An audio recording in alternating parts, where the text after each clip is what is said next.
So let's start with the first question. So from the beginning, how did you end up in retail and operations? Was this always the direction, or did it kind of find you?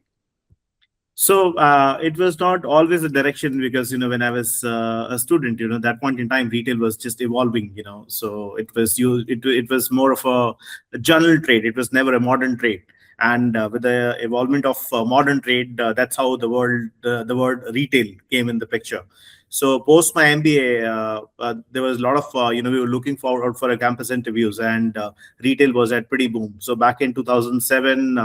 When I did my regular MBA in marketing, I got through a very big organization by the name of Future Group, which is Mhm. formerly known as Pantaloons Retail India. I was working there, and that's how I entered into retail.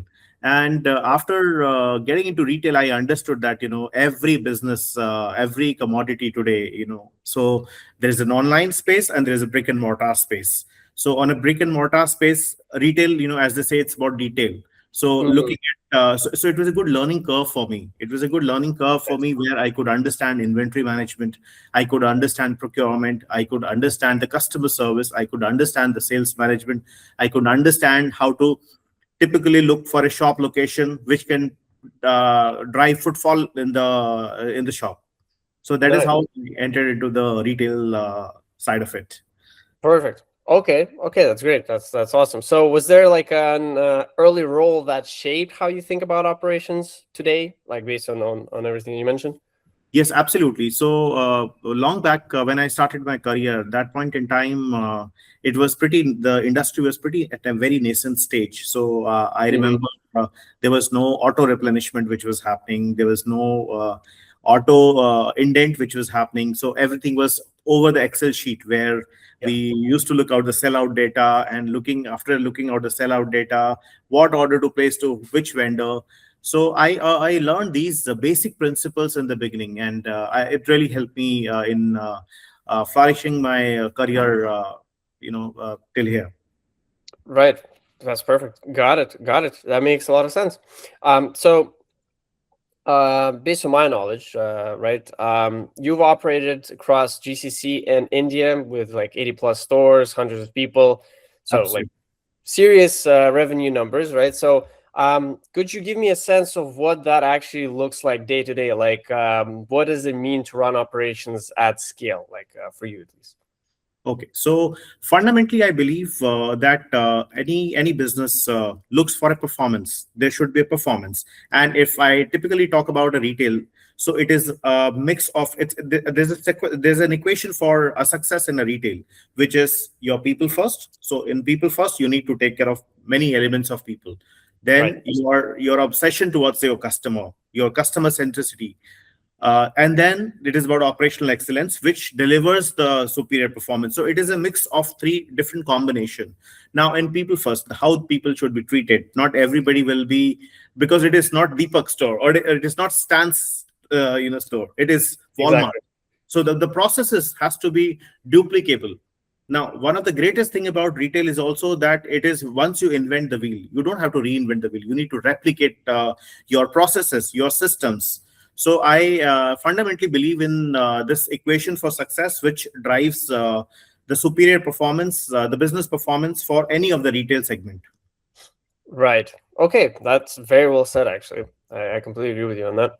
Yeah, the people's first is definitely that's where it comes into, because if everyone is happy, it's like if you know the story about like how Ford started up, it's he never like fired any people. He just like he gained the trust of the employees and then essentially made the employees step up every time, like with the career ladder, and that's how he was able to create a business that we know today as Ford. Right, like it's a huge. Yes, absolutely, Stan. Because what I also really feel is that if you win your people, if you so one is an authoritative kind of a leadership where you inform, you tell what needs to be done.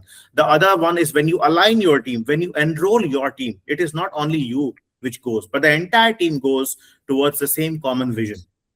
Exactly. Exactly. No, that's very well said. I completely agree with you on that. So, Next question. So I was wondering the retail and pharmacy healthcare side. I think you've covered that a little bit as well.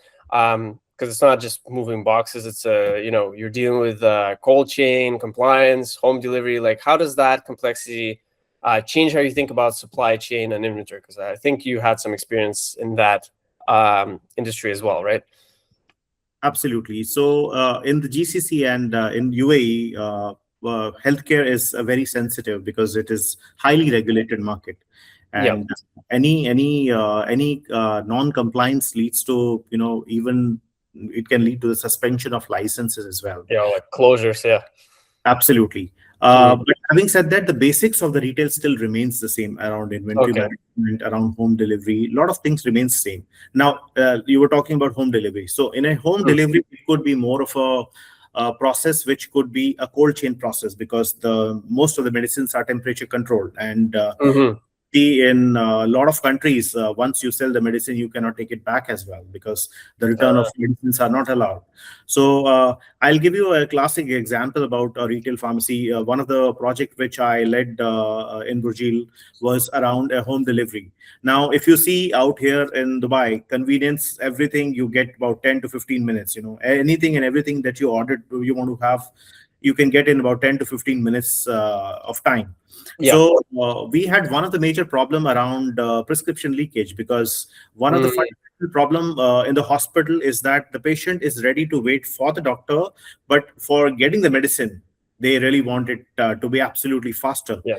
And this is a highly insurance driven market as well, where the pharmacist would have a dependency on insurance approving the medication and then Mhm. dispensing it to the patient.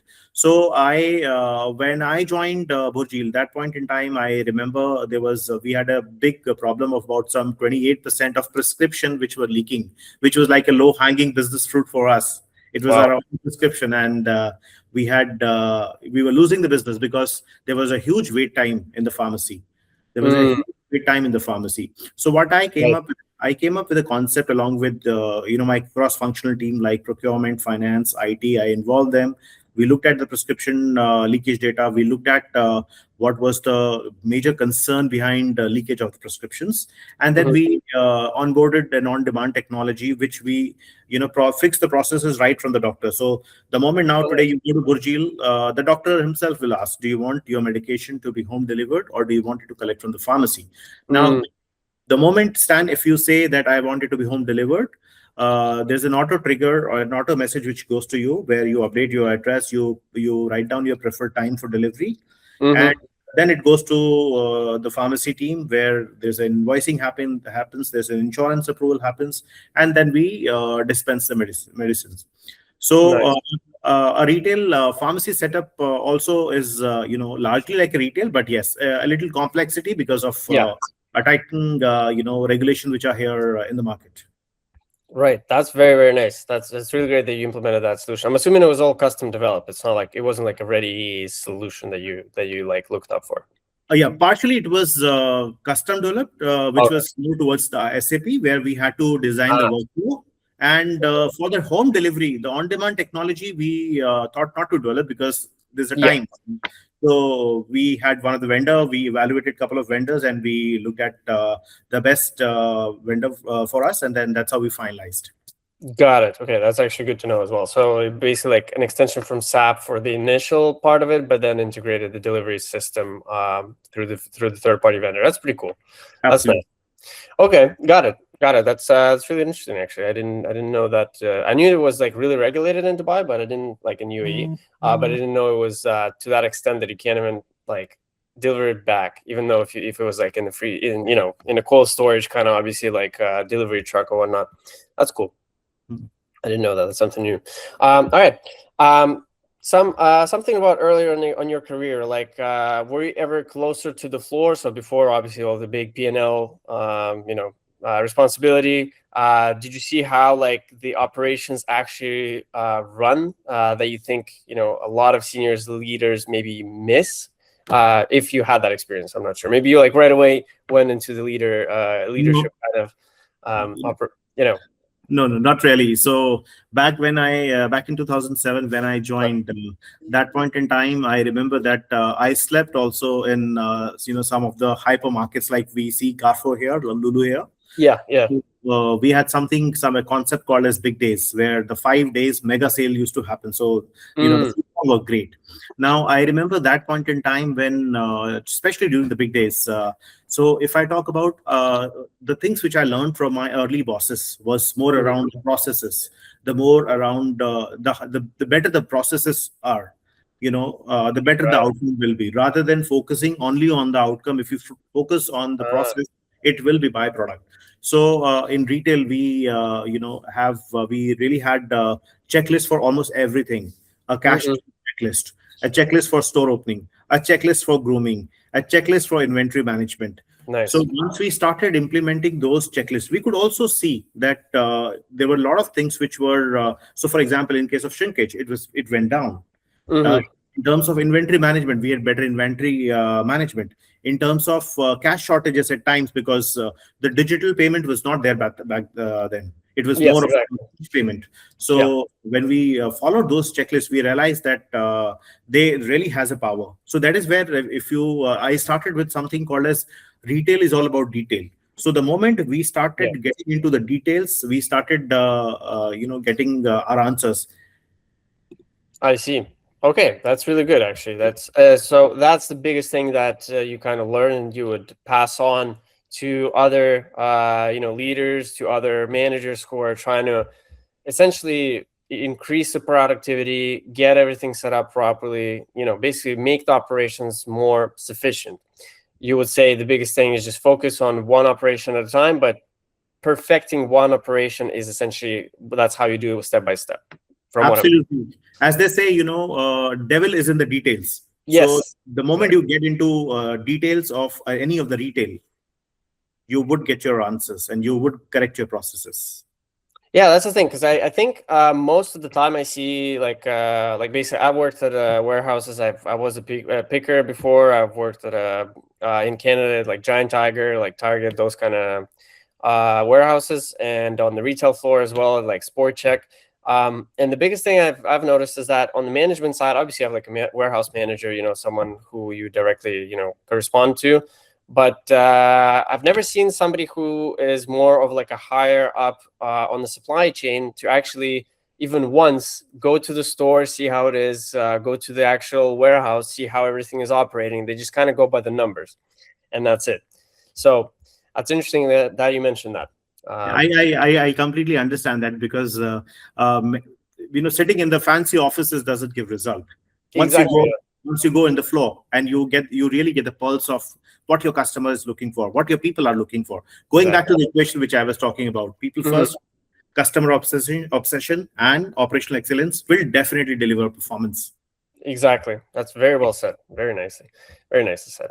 All right. So that's perfect. Now I want to get into into like the mechanics, more of like those kind of things. At your scale, you work with 80 plus locations. The operation complexity is must be a different type of animal. So how do you maintain visibility across that many like facilities and stores? Because we talked about like right, we focus on one operation, obviously. I think everybody who's going to be watching this, they can see how you can get down to the floor. You can figure that out at one location, even if you have like 100,000 SKUs, but it's one location. It's kind of doable. You can you can perfect that one location. But if we're talking about 80 stores, like how would you say that? How do you even tackle that type of omni-channel essentially like how can I say the volume, the amount of locations that you need to visit, like, and sometimes a lot of them are not going to be replicating with the same kind of workflow. So how would you do that? So the best thing to manage such complex operation is to look at the data-driven things, Mm, because data does not lie. So, for right. example, in one of the store, the average ticket size, let's say, is 200 dirham. Hmm. Same offering with the same kind of a setup, with the almost the same kind of a demographics. If the other store has almost 50% less, let's say 100 dirham as a average ticket size, then Mm-hmm, there's mm-hmm. something different. There's something different which is happening. Because if you see in a retail setup, mostly you'll see that the pricings are largely the same. The offer, the promotions are same. The location is also, because when we look at the location of any of the store, we have a checklist, we have a little list of parameters. And Mm, if it is beyond certain benchmark, then only we open a store there.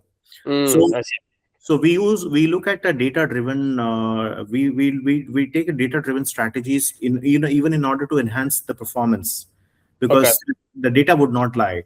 And also, as they say, what gets tracked gets improved.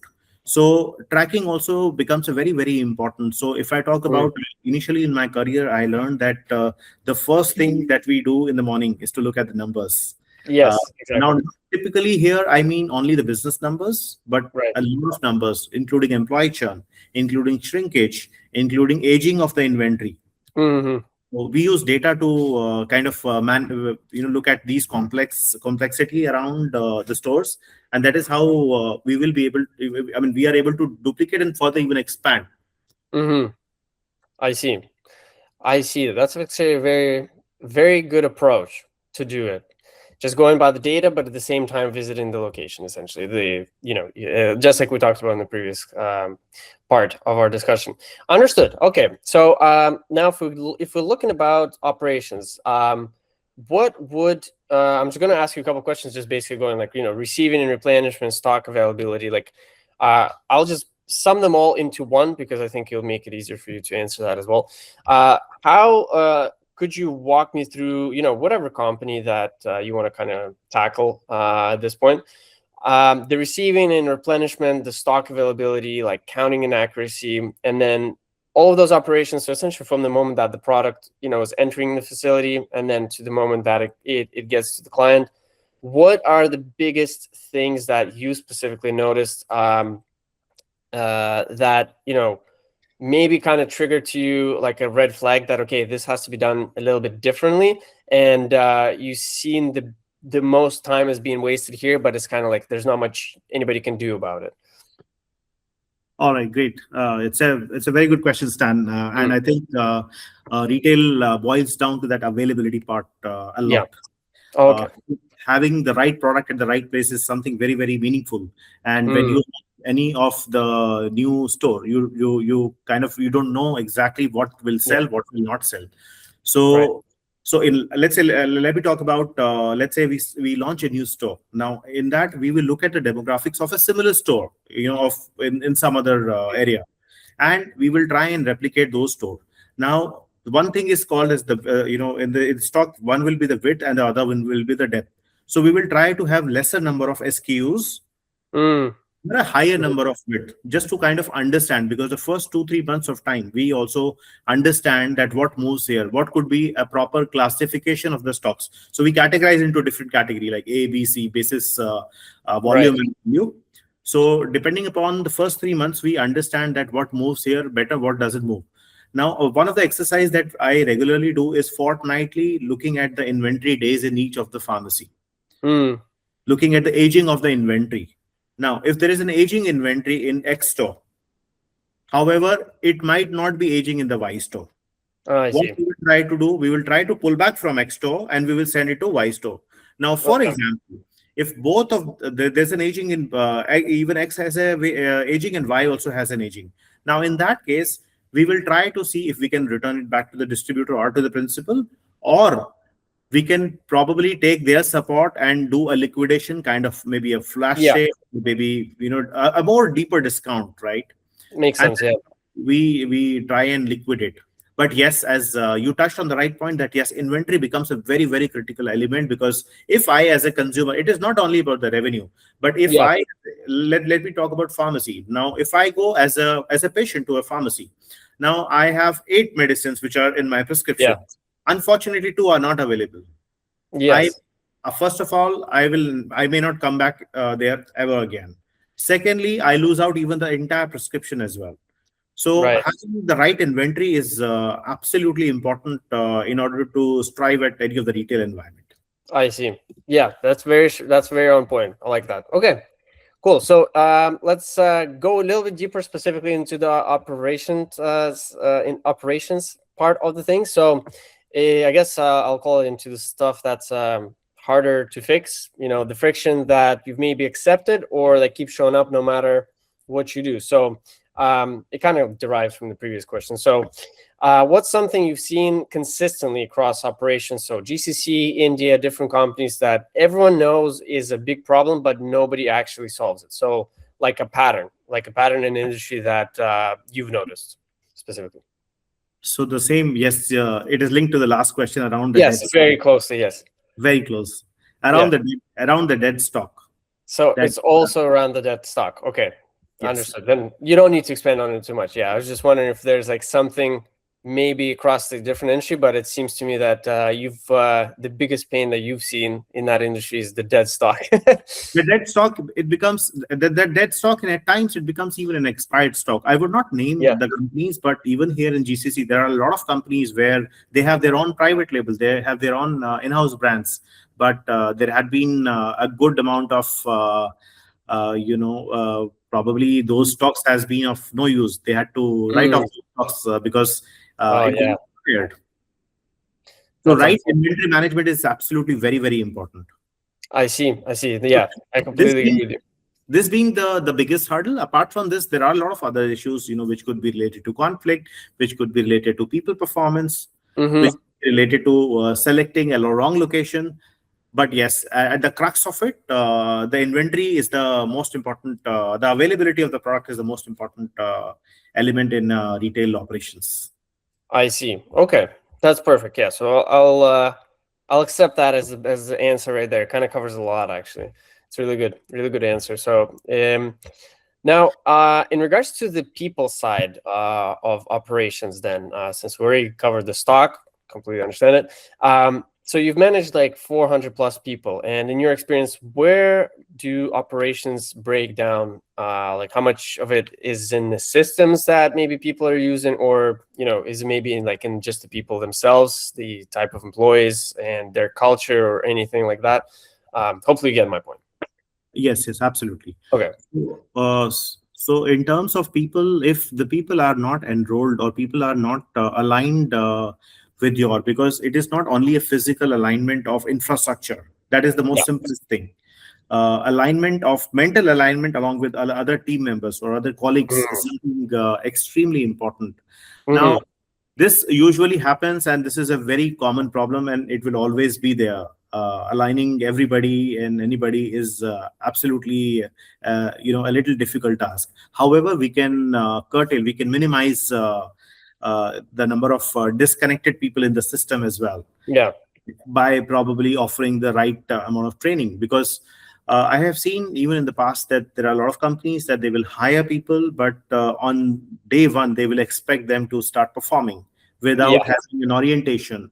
It's like a new family member coming in the family. That's So a really good analogy. Yeah.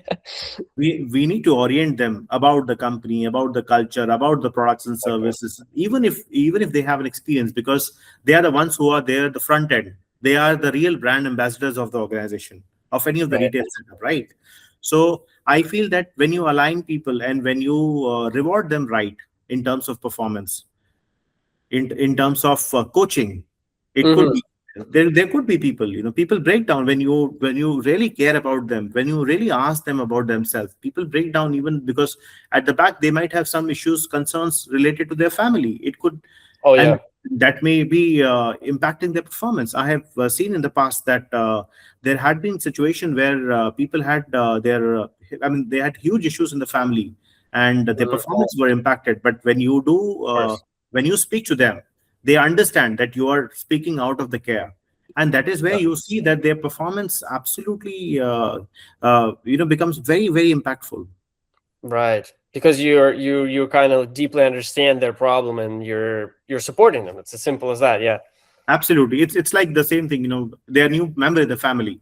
Mm-hmm. Alone we Yeah. cannot do. Alone we cannot do. So in a retail setup, you definitely need to have your team member replicating the same thought process, replicating the same work ethic. Mm-hmm. Yeah, I get that. That's very, very deep, but it's very to the point. Yeah, it's exactly how it is.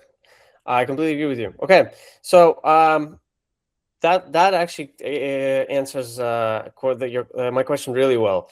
Now, in regards to inefficiency, when you've had to do like the math on what operational inefficiency actually costs, so like idle time, shrinkage, incorrect stock, maybe manual reconciliations, what does those numbers look like, and how often do you think? And did you specifically see the leadership actually see those numbers clearly, or it was just kind of like they're guessing it most of the time? Many times the leadership definitely see it because it impacts the cash flow, it impacts the relationship with the vendor, so it boils Right. down to the monetary aspect of the business. So definitely the leadership see it. Now if I talk about the shrinkage, every business has some amount of shrinkage which Yeah. we in fact budget as well as in our annual operating plan.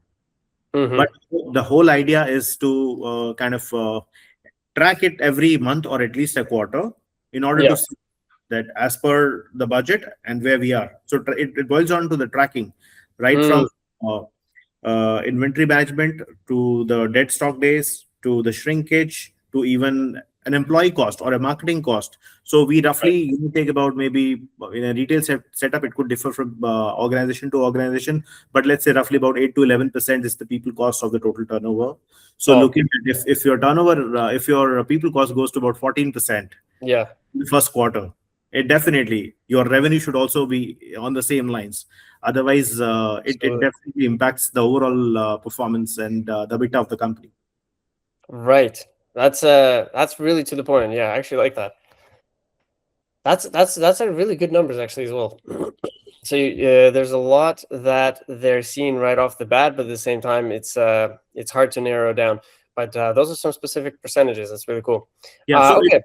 it is Yeah. important that everything in a setup in annual operating plan, we link it to the budget, we link it to the total revenue, Mm-hmm. to the operating numbers. Then it really becomes as easy to look at which direction are we moving to.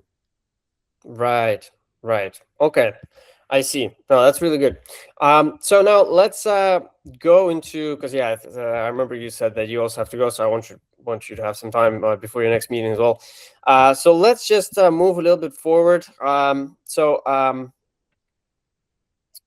just want to basically touch base on. So we've covered some of the things that are like wrong. How have you specifically looked at different operations, how they perform, what they do to maintain that high quality, and even then they still struggle sometimes with certain issues. And that's obviously any business is always going to have some issues. Nobody is going to be perfect, and there's always going to be the gap, I guess, to improve. There's going to be the space to improve at all times. So I want to talk about the moments where you've decided or helped an organization decide that the current way of doing things can't continue. So, what was maybe that specific moment or specific company that, as you mentioned, there's like a bad quarter compared to the budget, and maybe customer escalation or conversation with leadership where you said, okay, we cannot keep operating this way. What was that moment you would say throughout your career? Yeah, so it's a very interesting question because it Yeah. definitely need consultation with the CXOs as well in order to Hmm. decide on the approach. I remember when I joined Burjil, again, I'll give you the same example. Sure. That point in time, we had a lot of purchases which were centralized, and there were a couple of purchases which were decentralized. Mm. Now, even in a centralized purchase, we used to get stock distributor wise. Mhm. There was no there was no kind of a centralized inventory management system. There was no backup stock which was available. So for example, if I place an order today to the procurement, I will get my order in the next 10 days. So there was no safety stock which was available in the pharmacy, Mm. right? Oh, no. Okay. Some of the stock which were decentralized, it was on the discretion of the area to decide whether to buy the stock or not to buy. Oh. So the whole idea, the organization was doing just to kind of empower people. However, in order to bring efficiency in the system, I thought Mm, it's better to have something which is centralized, where we also have a safety stock which is in place. So right. I looked at the data and I realized again that we have huge inventory issues. We have in some of the places we had inventory days of maybe over 200 days. Oh So wow. the entire shop, you can imagine that many of the stocks is not even sellable. So how Yeah. can Already we expired. Yeah. how can we generate a revenue? So, Right. so we decided on the approach that we will make it a central function. We looked at the sales data of the last 45 days to 60 days. Now, basis the last 45 to 60 days of sellout data, we started placing an order with consultation. Initially, when we launched, we thought to take we thought to take consensus from the relevant team members as well. Just Hmm. before we place an order, they should be aware about it. And even at the store level, there were a lot of barcoding which used to happen at the store level. We changed Okay. that, and it was consuming a lot of man hours of the staff, Yeah. the team member who were there. Rather than that, they can have a conversation with the customer. It can be more engaging Exactly. Yeah. with the consumer. So we shifted the entire process towards the back end, where the order placement, the inventory management, the barcoding, the supply chain, the follow up with the vendor, everything happens centrally. And when we implement it, so unfortunately, the CXOs were of the opinion that whether we should go with this approach or we should not go, because it would have an impact in the business. So I said that we will probably pick up some of the stores. We will not implement overall across. We will implement in about 2 to 3 stores of different category. I Hmm. mean, we have store categorization of ABC classification. So we would categorize and we would pick from each of the category one store, and we will replicate here. We will look at the turnaround for the next 3 months, and when we saw that we had about 41% growth in the business Oh and wow. with lesser number of inventory days. So this is Nice. one of the kind of a key challenge which I faced in the past, and Hmm. which had a little bit of a teething issue in the beginning, but Yeah. when we launched, it was a very successful plan.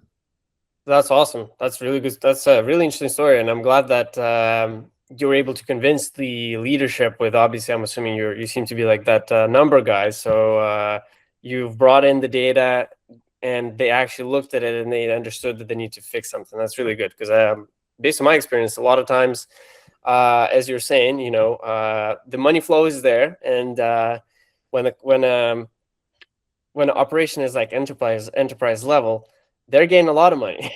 So it's like uh, some frictions that they do know they have in the operations, maybe some of their stores or whatever. If we're talking about retail, they are not really thinking of fixing it because they need to take away some of their own money in order to invest into something better that will only pay back for itself after like a year or two. So it's good to hear that they listened to you and implemented something that actually worked out at the end. So that's really nice. And one more thing, Stan, it Yeah. is, I mean, as they say, change is inevitable, so we Yeah. constantly need to reinvent, rethink of how, otherwise, rather than people like you and me, we can have even the machines in the pharmacy or in the Oh yeah. retail store where the customer go, pay by card and get the product. But Yeah. that's where our role, lies. Exactly. Exactly. Actually, on that question, that's and then we have a last stretch. Since you mentioned on the robots essentially replacing us at some point, they could as more automation comes into warehouses and retail ops, so like robots, WMS, RFID, AI, obviously, all of it. What do you think happens to the people? How do you think about that balance as a leader? This is just kind of like another subject entirely, but curious to see what your thoughts were as a part of the leadership team. So certain functions would definitely be there, because there Hmm. will always be a touch and feel. With the advent of, obviously there's a robotic warehouses, Yeah. the WMS, everything is the on-demand technologies. Everything is there for sure, but it is there to ease the to support, to in order to bring efficiency in the system. Now, I strongly feel that people will definitely be there, and people will play an important role, because Hmm.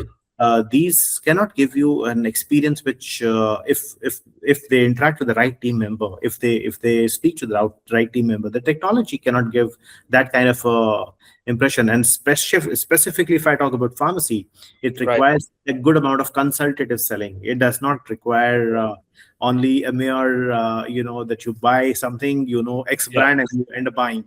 But many times, because if you go to any of the retail store, many times people come up with a problem statement. Now essentially, the team member in the store has to solve that, the problem statement. So I Hmm. feel people definitely will continue playing an important role, while Hmm. these technology will help in bringing efficiencies in the system. Nice. Very well said. Yeah, I think the same way, honestly. I think that human touch is very important. And I think to a lot of people, even my age, I'm not that old, right? But for me, still, I like to be able to speak to a human being rather than, for example, if we go somewhere like to Japan, it's like it's just a machine all the time, like speaking to you, even like when you're trying to purchase something. And you don't feel as human anymore. So it's nice to just talk to someone, and specifically in pharmacy when most of the time you're not going to be feeling your best. Like for example, if you get sick and you got to go to the pharmacy get some drugs, it's nice. It just brings that warmth. So Absolutely. that's my personal opinion at the very least. Okay, cool. So now in regards to the yeah, I guess in the technology, like how do you personally think about technology in operations? Like, is it a competitive advantage, like a hygiene factor, or is it more complicated than that? Like, what would you say? It's a hygiene factor. It's Nice. definitely a hygiene factor in order to maintain accuracy in all aspects of the business. Mm-hmm. Mm-hmm. The In order to maintain transparency. So, for example, technology. Just a very small example that as a team member, I can see how many leaves I have. Mm-hmm. A lot of things, there's get help by technology. I can also place. I can also kind of create a return myself to the warehouse. I can always capture the data of a lost opportunity which my customer was asking. So it's definitely a competitive advantage. Right, right. I completely agree with you. Yeah, I think it needs to be there. It needs to be there, and without it, we would be actually losing a lot of not even just profit, but it's just the convenience of from both parties. So the end client and the business itself, I think they would be losing a lot of um, benefits essentially without the technology that's supporting us right now. Um, so, True. and what's actually changing? Like, what do you think is fundamentally changing in retail and supply chain operations right now? Not the buzzwords, but the actual, like, the real shift that operators need to pay attention to right now in 2026.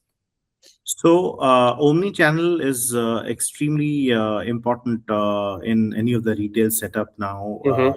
Where you have an option to visit the pharmacy, to visit any of the store, as well as you have an option to have it, from any of the store as well to your doorstep as well.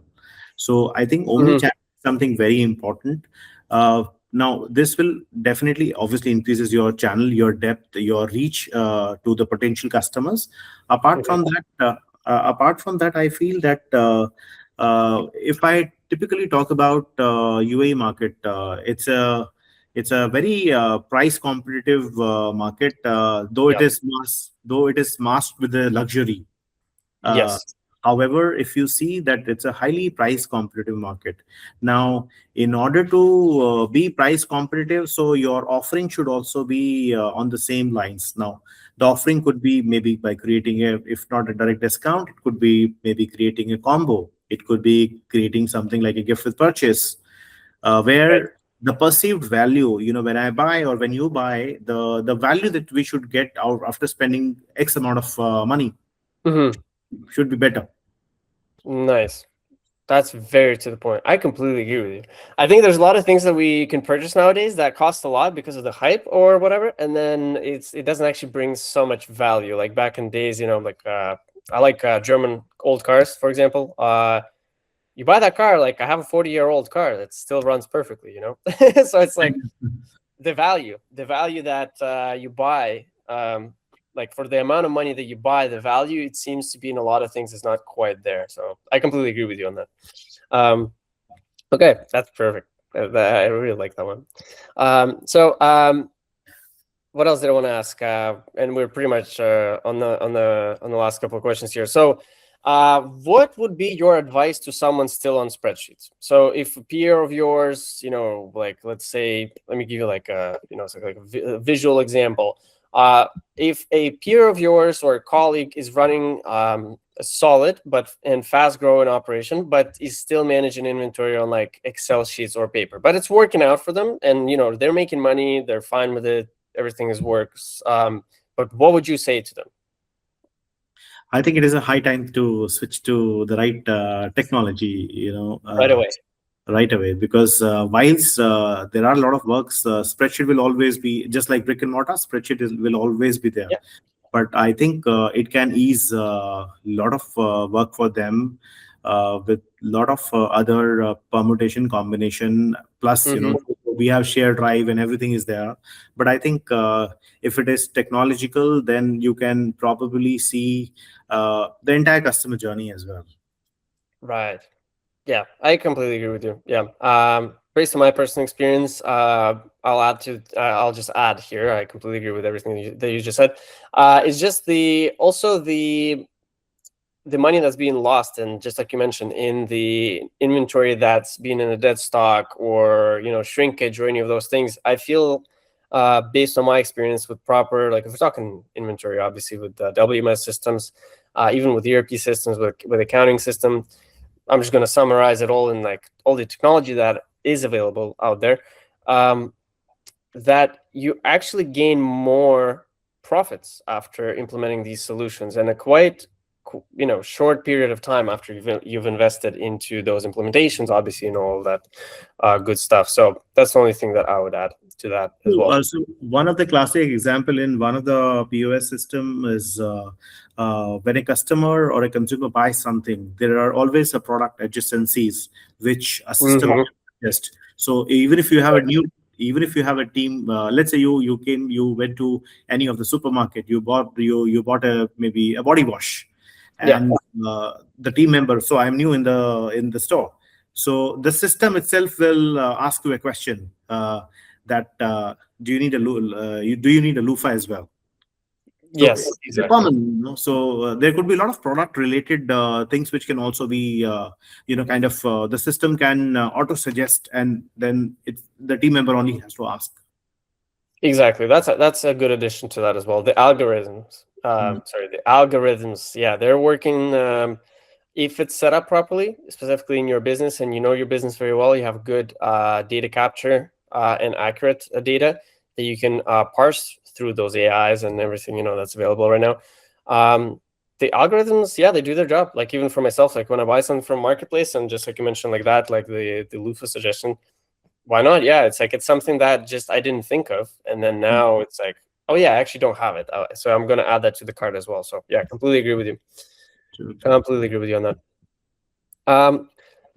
So just have a couple. Yeah, just two more questions. So the what's the one thing you know about running large scale operations that you genuinely wish someone had told you earlier in your career? Like you already mentioned a couple of leaders in the beginning there that taught you a lot, but now 2026, and now going back to 2007, what would you wish, like the one thing, the most thing that somebody would have mentioned you, or maybe you would tell yourself to progress quicker in your career? Yeah, so I'm sure the one that I'm about to mention, you would also have heard about it. Yeah. Customer is the king. Oh yes. I So the customer is the king, because it is not only about acquiring the customer once. It is about acquiring the customer once and then serving the customer again and again. Keep it Now, moving. typically, if you see any of the organization, be it any form of business, maybe online, brick and mortar, IT, any form of a business, if you see that they will acquire the customer, but the same customer will be served. So for example, a classic example of Noon here.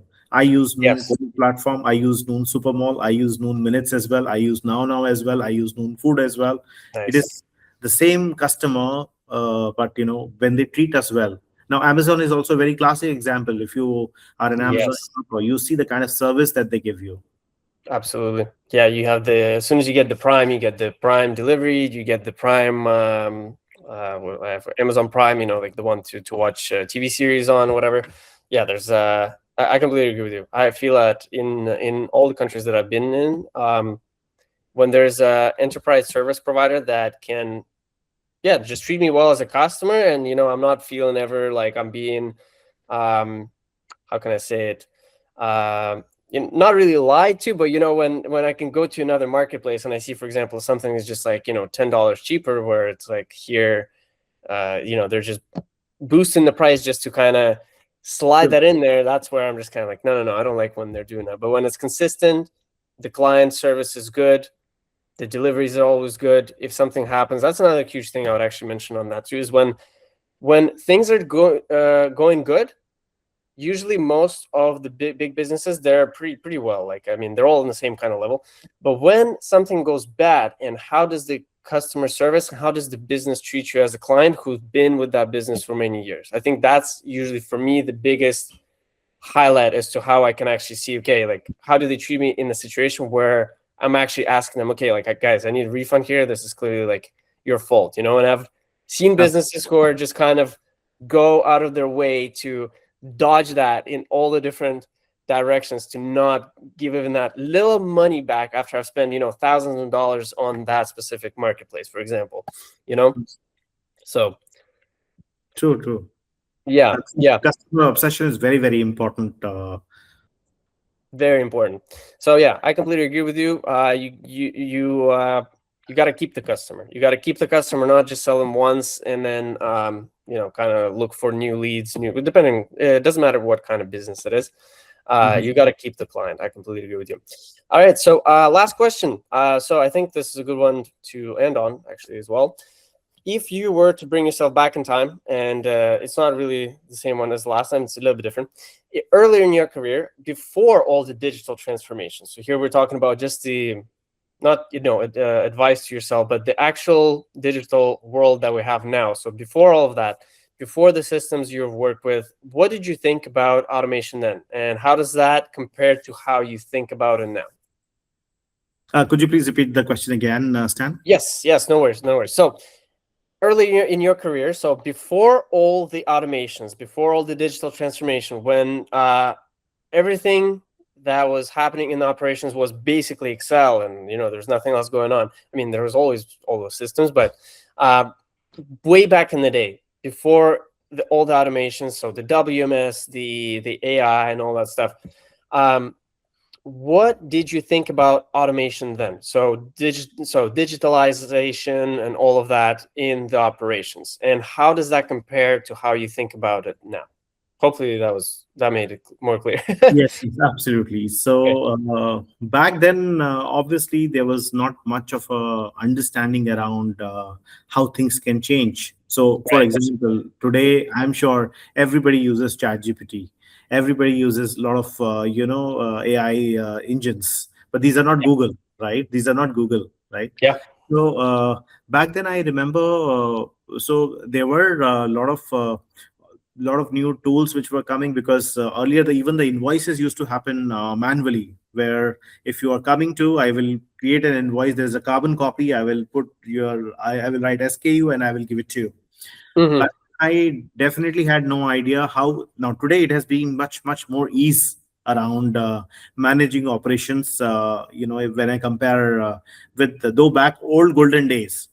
However, a good amount of learning that point in time was there, because if that would not have been a little hard period around looking at the things in very minuscule detail, it would not have Mm-hmm. been this decent journey so far. Got it. Okay, that's really good. I like that. Okay, I think that's it.